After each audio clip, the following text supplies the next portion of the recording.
दोस्त आप ये सोच रहे होंगे कि बात किए जीरो का और ले गए क्या कौन सा हीरो पर। दोस्त जीरो पर भी हम लोग आएंगे, लेकिन इस जीरो पर आने से पहले कुछ एक एग्जाम्पल है जो हम आपसे शेयर करना चाहते हैं ताकि जीरो आपको समझ में आए। तो दोस्त आइए, इस 2 से जब डिवाइड कीजिएगा तो 2 के टेबल कितना टाइम पढ़ेंगे तो 10 आएगा, 5 टाइम, यानी कि 5 यही ना होगा, कोई दिक्कत नहीं ना। चलिए दोस्त, अच्छा इसको एक और चीज़ लिख सकते हैं क्या, इस 10 को 10 जो इक्वल होगा इस 2 और 5 का मल्टीपल भी 10 होता है, यानी 5 2 का मल्टीप्लाई करेंगे तो क्या 10 आ जाएगा ना। यानी कि हम लोग इस दोनों का आपस में मल्टीप्लाई करेंगे तो ये ऊपर वाला प्राप्त होता है। देखिए दूसरा क्वेश्चन में भी वही बात है, यानी 3 के टेबल कितना टाइम पढ़ेंगे तो 15 आएगा, 5 टाइम ना, हमारा 5 आंसर होता है। अच्छा दोस्त इसको तो लिखे तो समझ में आ गया होगा, इसको आप बताइए क्या लिखेंगे, 15 लिखेंगे, ठीक है। अब बताइए, यानी कि इस 5 में 3 से मल्टीप्लाई कीजिए, 3 में 5 से, तो 5 में 3 से मल्टीप्लाई करेंगे कितना आ जाएगा 15, कोई दिक्कत तो नहीं है। अच्छा दोस्त ये तो नंबर न था, अब वेरिएबल पार्ट है तो क्या आएगा। तो दोस्त जो वेरिएबल होता है उसमें कुछ भी आ सकता है ना, लेकिन कांस्टेंट है उसका फिक्स्ड है कि यही आएगा। तो इसको x में जब y से डिवाइड करेंगे तो मान लीजिए r फॉर इज आंसर, तो x बाई वाई यानी इक्वल्स टू r मान लिए, ठीक है। तो दोस्त यहाँ पर इसको ऐसे लिख सकते हैं ना कि x equals to r into Y, कोई प्रॉब्लम नहीं ना है, ये समझ में आ गया। अब आते हैं हम लोग जीरो पर। जीरो पर आते हैं दोस्त, अब देखिएगा वही पार्ट को दोहराते हैं। जीरो में 1 से डिवाइड करते हैं, पहला हमारा पॉइंट यही है, जीरो में 1 से डिवाइड करते हैं। दूसरा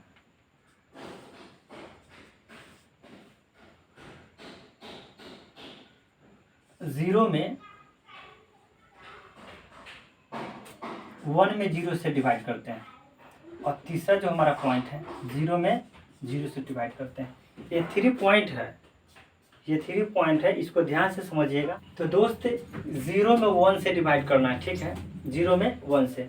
अच्छा देखिएगा दोस्त, ये 10 लाने के लिए, ये 10 लाने के लिए हम क्या किए थे, ये 10 में 2 से डिवाइड किए थे 5 आया था ना, तो ये 10 फिर लाने के लिए इस 5 में 2 से मल्टीप्लाई करेंगे कितना आ गया, इतना। अब देखिएगा दोस्त यहाँ पर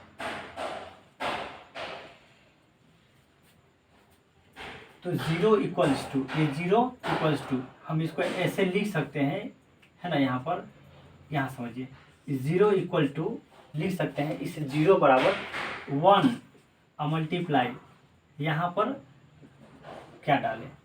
अब देखिए दोस्त सवाल उठता है कि यहाँ पर तो जो आया हुआ था ये 2 के टेबल पढ़ के ला दिए यहाँ पर 5, है ना, लेकिन यहाँ पर हमारा है कि 1 का काउंटिंग कितना बार पढ़ेंगे, कितना बार पढ़ेंगे, यहाँ पर तो नहीं ना है, यहाँ पर नहीं है, हमें वही मालूम करना है ना। तो देखिए ध्यान से, तो इसमें रूल बना क्या हमारा कि जो चीज़ लाना है उसको लिख दिए और इस दोनों को आपस में मल्टीप्लाई करते, मतलब इस 2 को यदि यहाँ पर लिख देते 2 को और कहते हैं 2 का टेबल कितना टाइम पढ़ेंगे तो 10 आ जाएगा, तो 5 टाइम 5 लिखेगा ना। उसी प्रकार यहाँ पर 0 को लिख दिए और इस 1 को यहाँ पर लिख दिए, तो 1 में कितना से मल्टीप्लाई करेंगे तो आएगा 0, है ना। इस 1 में कितना से मल्टीप्लाई करेंगे तो आ जाएगा 0, तो आंसर क्या आता है 0। यानी कि यहाँ पर 1 हो गया, 2 हो गया, 3 हो गया, 4 हो गया, यानी कि 0 के नीचे, यानी 0 में किसी भी दुनिया के नंबर से डिवाइड करते हैं तो ऑलवेज क्या आएगा 0। हमारा एक रूल बन गया, एक नियम बन गया, रूल बन गया कि 0 में एनी नंबर से डिवाइड करते हैं तो क्या आएगा ऑलवेज 0। तो दोस्त एगो जो प्रॉब्लम है, जो समस्या है वो कंप्लीट हो गया। अब चलिए दोस्त अब दूसरी प्रॉब्लम पर चलते हैं। दूसरा प्रॉब्लम क्या है, फिर अब 1 लाना, क्या लाना है 1 लाना है। अच्छा दोस्त इस 1 के इक्वल दे करके ये 0 और मल्टीप्लाई, यहाँ पर फिर खाली जगह। अच्छा ये बताइए कोई दुनिया में ऐसा नंबर है आज तक कि जीरो में मल्टीप्लाई करे और कोई नंबर आ जाएगा? इससे पहले भी जस्ट पढ़े हैं ना कि जीरो में किसी चीज़ से डिवाइड करेंगे, है ना, या इसको इधर ले जाइए, यानी जीरो में किसी चीज़ से मल्टीप्लाई करेंगे, यहाँ पर पढ़े हैं ना कि जीरो में किसी चीज़ से मल्टीप्लाई करेंगे तो वो हमेशा ही जीरो आएगा। तो यहाँ पर कोई सिचुएशन बनता है कि जीरो में हम किसी चीज़ से मल्टीप्लाई करें, कोई नंबर से मल्टीप्लाई करें, आ जाएगा 1? ये पॉसिबल है?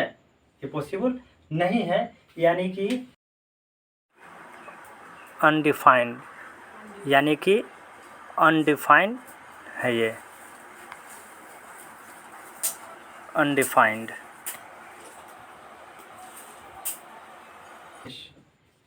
ये कोई मतलब ही नहीं है कि कोई नंबर ही नहीं है, मीनिंगलेस सवाल है। माने कुछ सवाल ऐसा होता है जिसका जवाब ही नहीं होता है ना। तो वैसा ही ये क्वेश्चन है कि यदि किसी भी नंबर में, याद रख लीजिए, हमारा जो दूसरा क्वेश्चन जो रूल बनता है,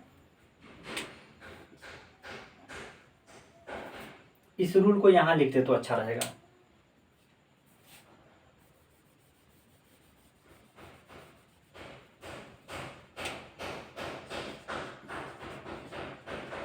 rule 0 by any numbers equal always 0। ये तो पहला पॉइंट का हुआ कि जीरो में किसी भी नंबर से यदि डिवाइड करते हैं तो जीरो आएगा। माइंड में फिट कर लीजिए। दूसरा हमारा एक पॉइंट बना, क्या बना कि यदि कोई नंबर लाना है ना, यानी कि कोई नंबर है ऊपर में, any number, any rule, any numbers by 0, किसी भी नंबर में यदि 0 से डिवाइड करते हैं तो वो आपका अनडिफाइंड हो जाएगा, अनडिफाइंड हो जाएगा। डिफाइंड यानी कि हम लोग इसको मीनिंगलेस कह देंगे,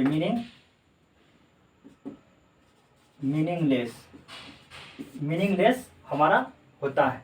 चलिए दोस्त, दो तो रूल हमारे पास मिल गया है। अब तीसरा लास्ट पर बात करते हैं। दोस्त देखिएगा, अब देखिए इसको फिर ऐसा ही समझिएगा। ये ऊपर में जो न्यूमरेटर पर 0 है, ये 0 इक्वल टू ये वाला 0 मल्टीप्लाई खाली जगह।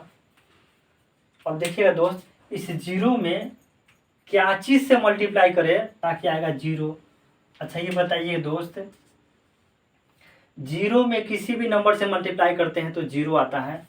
तो यहाँ 1 भी हो सकता है कि नहीं, 2 भी हो सकता है, 3 भी हो सकता है, 4 भी हो सकता है, 5 भी हो सकता है, कुछ भी, यानी कि कोई भी नंबर हो सकता है। लेकिन फिक्स्ड है कि 1 ही होगा या 2 ही होगा या 3 होगा या 4 होगा, नहीं ना है। यानी कि इनडिटर्मिनेंट हो जाएगा ये। मतलब इसको हम लोग फिक्स नहीं कर सकते, कंफ्यूज में है, निश्चित नहीं कर सकते हैं कि यही नंबर होगा। तो इस प्रकार से हमारा जो थर्ड जो रूल बनता है, जो तीसरा जो रूल बनता है, ये इस प्रकार से बनता है। देखिए दोस्त, 0 से यदि डिवाइड करते हैं तो वो 0 में 0 से डिवाइड करते हैं तो वो हमारा प्राप्त होता है। इसको ऐसे लिख सकते हैं, या 0 डिवाइड 0, तो यह इसको ऐसे लिख सकते हैं, इनडिटरमिनेंट, मतलब अनिश्चित है, अनिश्चित, फिक्स नहीं है कि वही नंबर आएगा। फिक्स नहीं है कि 1 ही हो सकता है, 2 ही हो सकता है, 3 हो सकता है, कोई भी नंबर हो सकता है। कि 5 से डिवाइड देना है हमको 20,154 में। आखिर इसका आंसर क्या आएगा? देखिएगा दोस्त, जनरली बच्चे गलती क्या करते हैं कि 5 4 जा 20, यहाँ तक ठीक है, 0 में से 0 गया, काट दीजिए या आप 0 लिख दीजिए, कोई फर्क नहीं पड़ेगा। चलिए दोस्त, अब जो डिवाइड में हमारा एक समझिए माइंड में कि डिवाइड में 1 डिजिट उतारना हम लोग का हक होता है। एक उतार सकते हैं, ठीक है। क्यों उतार सकते हैं? क्योंकि जो नंबर हम उतारते हैं उसी में डिवाइड देना होता है डिवाइजर से, ठीक है दोस्त। अब देखिएगा, ऊपर से तो 1 उतार दिए, लेकिन बच्चे अक्सर गलती क्या करते हैं, देखिएगा गलती क्या करते हैं, 1 से नहीं लगा तो ऊपर से 5 उतार देते हैं। अब बस 5 3 जा 15 लगा करके काट देते हैं, जो अक्सर क्या है, ये गलती है। इसको जो सॉल्यूशन हम लोग को इस प्रकार से बनाते हैं, ऊपर से काट दिए और ये 4 उतार लेते हैं। ये हमारा गलती है, ये हमारा क्या है, गलती है। यानी इस क्वेश्चन को हम लोग सॉल्व कैसे करेंगे, इस 5 से यदि डिवाइड लगाते हैं 2 0 1 5 4 में, तो 5 4 जा 20 ठीक लगाए हैं, 5 4 जा 20 ये ठीक लगाओ, इसमें कोई गलती नहीं है। लेकिन अब जो ऊपर से 1 उतारे और 5 के टेबल में 1 आएगा नहीं ना आएगा, तो यहाँ पर 0 बैठा देना है, 0 बैठा देना है। उसके बाद जब 0 बैठा देंगे मतलब अब सेकेंड डिजिट को ऊपर से नीचे राइट डाउन करेंगे। अब इस 0 के बदला में दूसरे डिजिट को हम लोग उतारते हैं, नीचे नहीं राइट डाउन करते हैं, जो यहाँ पर अक्सर बच्चे गलतियाँ करते हैं। अब 5 8 जाए कितना हो जाएगा, 5 3 सा 15, ऊपर से ये कट गया। अब देखिए दोस्त, फिर अब 4 नीचे उतर गया, 4 नीचे उतर गया ना। अब देखिए 5 के टेबल में फिर 4 उतरेगा नहीं। याद रखिए, जब डिवाइड में ऊपर से कोई डिजिट उतारते हैं, उतारने के बाद नहीं डिवाइड लगेगा तो क्या करते हैं, यहाँ पर 0 बैठा देते हैं। आप इतना पर भी आंसर छोड़ सकते हैं, ठीक है, ये हमारा आंसर हो जाएगा। इसको और सॉल्व करेंगे, ठीक है, तो 5 2 0 1 5 4 से इसको बनाएंगे। देखिएगा 5 4 से 20 ठीक लगा, 1 उतारे। अब इस 5 के टेबल में 1 नहीं आ रहा था, यहाँ पर क्या बैठा है 0, ठीक है। ऊपर से कितना उतारे 5 5 3 सा कितना हो गया 15, ये कट गया। अब दोस्त ऊपर से कितना उतारेंगे 4। अब 5 के टेबल में 4 नहीं आएगा तो क्या बैठेगा, यहाँ पर क्या बैठेगा 0। यहाँ तक तो कोई दिक्कत नहीं है। अब देखिएगा दोस्त, अब यहाँ पर नहीं, अब आगे लगाना है तो यहाँ पर 0 नहीं दे सकते हैं। 0 देने के लिए यहाँ पर क्या देना होगा, एक पॉइंट देंगे, उसके बाद एक 0 यहाँ पर लिखते हैं। और 5 8 जा कितना हो जाएगा, 5 8 जा 40। तो हमारा एक ये तरीका से बना सकते हैं, डेसिमल फॉर्म में चेंज करके।